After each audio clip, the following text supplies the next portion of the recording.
Intermediate chords and strumming. The chords in this book will be written out on chord diagrams. A chord diagram resembles a few frets of a guitar fretboard. The line farthest to the left represents string 6. The line farthest to the right represents string 1. A dot on the fretboard indicates a fret we are going to push with a finger on the fretting hand. A circle indicates an open string is to be played, and an X indicates a string that is not going to be played in the chord.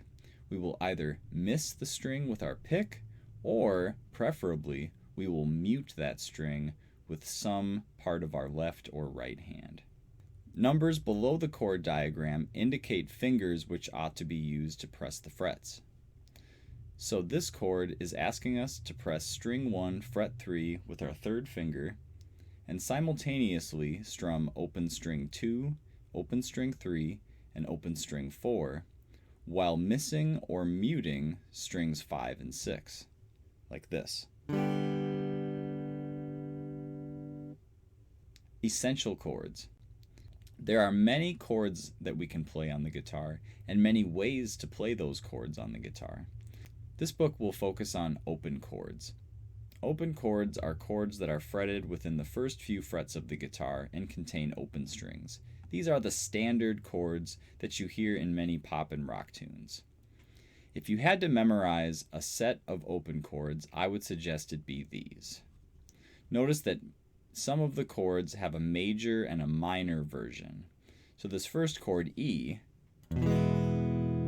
could be called E major, but using the term major here is redundant. We could just say E if we want to say E major. The small case M indicates that a chord is minor. So E and E minor are both open chords. Notice that there are two ways to play the chord G.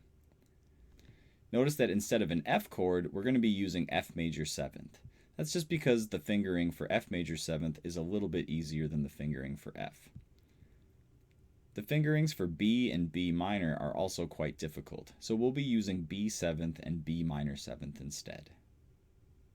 You don't need to memorize all of these chords before moving on.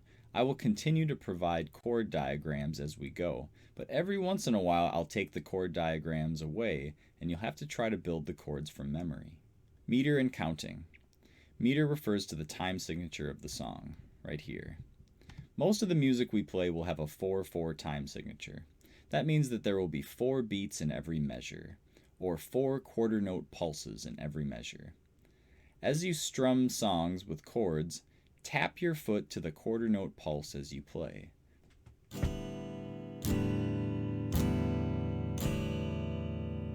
Counting refers to counting out the rhythms in each measure, either out loud or in your head.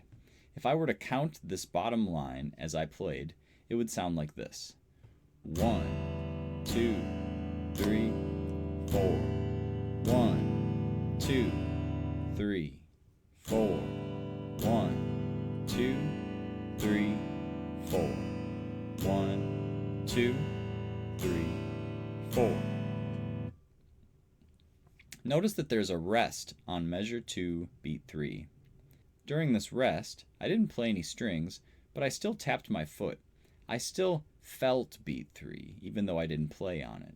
It's very important that we feel all beats of the measure, even when we don't play. That's why I'll use parentheses around a beat where we don't play. Quarter note strums, quarter note rests, and half note rests. A quarter note strum is a strum for one beat. 4 in a row would sound like this. 1, 2, 3, 4. A quarter note rest indicates silence for one beat, and a half note rest indicates silence for 2 beats. Notice that a half note rest will sound and feel identical to 2 quarter note rests.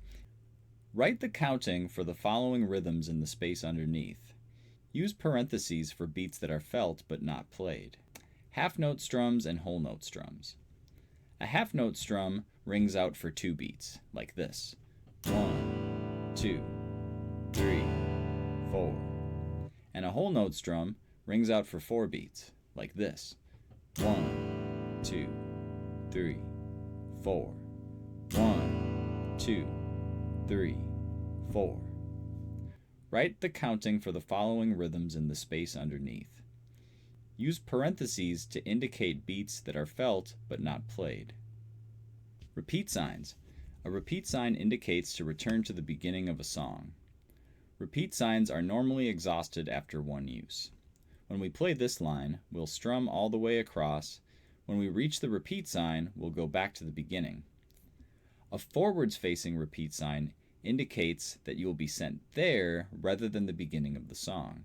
So on line 2, we would strum all the way across, and once we reach this repeat sign, we wouldn't go back to the beginning.